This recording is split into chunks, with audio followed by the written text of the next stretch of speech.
Nagpapatuloy ngayong araw ang confirmation of charges laban kay dating Pangulong Rodrigo Duterte na nahaharap sa crimes against humanity.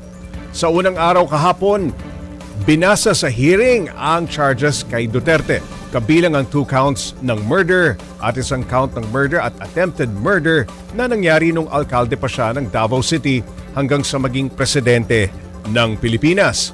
Iprinesenta rin ng prosekusyon ang co-perpetrators o kasabwat umano ni Duterte. Kasama riyan sina Senador Ronald De La Rosa, Bongo, dating Justice Secretary Vitaliano Aguirre II, dating Davao City Police Chief Vicente Danao at dating NBI Chief Dante Heran. Ang abogado naman ni Duterte na si Nicholas Kaufman humiling na ibasura ang charges laban sa kanyang kliyente na anyay politically motivated lamang. Binanggit niya rin ang dokumento ng transcript sa isa umanong telephone call ng 4 na partido, kabilang ang isa raw silent partner ni Pangulong Bongbong Marcos. One of these parties was boasting about how he was acting as the silent partner of President BBM, managing a scheme to funnel witnesses to this court while all the time ensuring that he could guarantee President BBM's plausible deniability.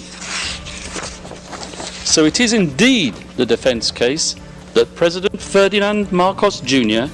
set out to neutralize Rodrigo Duterte and his legacy. Nakatakda ng magsumite ng merit ang prosekusyon at mga biktima. Ito ang susuriin ng korte kung may sapat na basihan para panagutin si Duterte. Hindi naman daw nakanood sa confirmation of charges si Vice President Sara Duterte. Hindi raw sila pinayagang makabisita sa ama ngayong linggo. Aminado siya na hindi na sila umaasang makakauwi pa sa Pilipinas ang dating Pangulo. Tanggap na rin daw ito ng kanyang ama. Hindi na namin tinitingnan yung chances of coming home eh. Kung makikita nyo doon sa statement niya sa court, ay sinasabi niya sa court na natanggap ko na posibleng dito ako mamatay sa kulungan ng ICC.